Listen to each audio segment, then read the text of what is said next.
혹시 3000년 전에 쓰인 노래가 어떻게 시대를 훌쩍 뛰어넘어서 초기 기독교인들에게 가장 강력한 희망의 메시지가 되었는지 궁금하지 않으신가요? 오늘은 시편 30편을 가지고 깊은 슬픔이 어떻게 찬란한 기쁨으로 변하는지 그 놀라운 여정을 함께 따라가 보려고 합니다. 네, 바로 이 구절. 저녁에는 울음이 깃들일지라도 아침에는 기쁨이 오리로다. 이게 오늘 우리가 나눌 이야기의 핵심입니다. 수천 년 동안 수많은 사람들을 절망 속에서 일으켜 세운 이 한 문장. 과연 초기 기독교 사상가들은 이 약속 안에서 무엇을 발견했을까요? 자, 그럼 먼저 이 노래가 처음 불렸던 그 순간으로 한번 돌아가 보죠. 이건 아주 개인적이고 또 절박한 구원의 노래였습니다. 이 노래를 쓴 사람은요, 말 그대로 죽음의 문턱까지 갔다가 기적적으로 살아 돌아온 사람이에요. 모든 희망이 다 끊어진 그 깊은 절망 속에서 건짐받았다는 그 생생한 경험, 이게 고스란히 담겨 있으니까 그 어떤 구원의 노래보다도 훨씬 더 강력한 힘을 갖는 거죠. 하지만 아타나시오스 같은 초기 교회의 위대한 스승들은 여기서 한 개인의 경험, 그 이상을 봤습니다. 그분들에게 이 노래는 그냥 한 사람의 이야기가 아니었어요.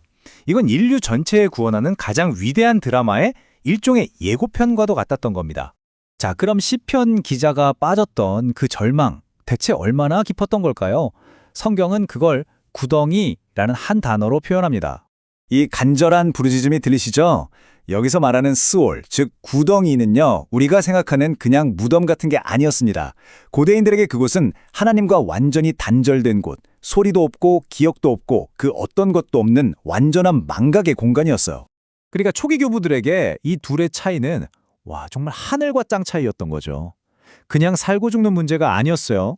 하나님과 교감하면서 살아 숨쉬는 생명과 침묵 속에서 영원히 잊혀버리는 구덩이 사이에 아주 극명한 대립이었던 겁니다. 그래서 밀라노의 암브로시우스가 바로 이 점을 짚어서 이렇게 말합니다. 그 잊혀진 구덩이에서 우리를 건져주시는 것, 그것이야말로 인간을 향한 하나님의 사랑이 가장 확실하게 드러나는 순간이라고요.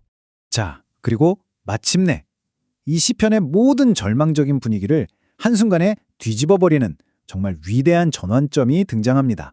아마 성경 전체를 통틀어서 가장 희망적인 약속 중 하나가 아닐까 싶은데요.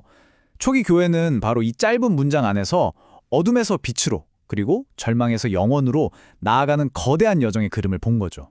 이분들의 해석을 한번 따라가 볼까요? 먼저 하나님의 노염은 잠깐 스쳐 지나가는 연단의 과정이고요.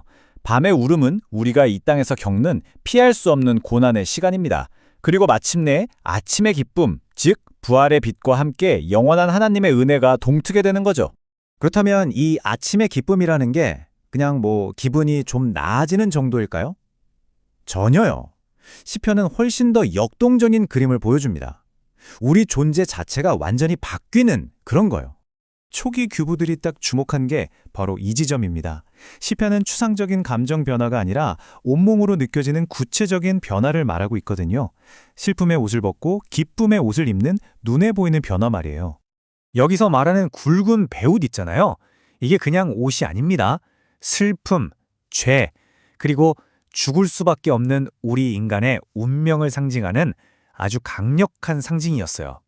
그런데 놀라운 건 시편이 바로 그 슬픔의 상징인 배옷이 벗겨지는 순간을 노래한다는 겁니다.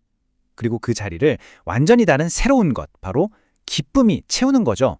아우구스티누스 같은 교부는 이 장면을 이렇게 봤어요. 이건 그냥 기분이 좋아지는 수준이 아니다.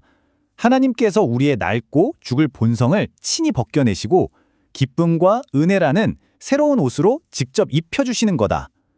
우리라는 존재 자체가 근본적으로 바뀌는 거라고 본 거죠. 대바실리우스의 말처럼 말이죠. 이 기쁨은 세상이 주는 일시적인 즐거움과는 차원이 다른 거예요. 오직 하나님을 알고 사랑하는 데서만 오는 우리 존재의 가장 깊은 곳에서부터 샘솟는 그런 영적인 기쁨입니다. 이렇게 놀라운 변화를 경험하고 나면 그 영혼은 자연스럽게 딱 한 가지 반응을 보일 수밖에 없겠죠. 시편은 이렇게 끝나요. 주 나의 하나님이여 내가 주께 영원히 감사하리이다. 여기서 영원히 감사한다. 여러분, 이게 대체 무슨 뜻일까요? 초기 교부들의 생각은 이게 그냥 노래를 끝도 없이 부른다 이런 뜻이 아니었어요. 오히려 그 반대, 구덩이의 완전한 침묵과 정반대되는 개념이었죠. 우리의 삶 전체가, 우리의 모든 행동과 생각이 나를 구원해 주신 하나님께 대한 끊임없는 감사의 표현이 되는 상태, 바로 그걸 의미하는 겁니다. 초기 교부들은 이 시편을 어둠 속에서도 붙잡아야 할 아주 확실한 약속으로 읽었습니다. 자, 그렇다면 이제 질문은 우리에게 돌아오는 거죠. 아직 내 삶이 여전히 캄캄한 밤 속에 있는 것 같을 때 우리는 아침에는 기쁨이 오리라는 이 약속을 어떻게 믿고 기다릴 수 있을까요? 이 고대의 노래가 오늘 우리에게 주는 답은 과연 무엇일까요?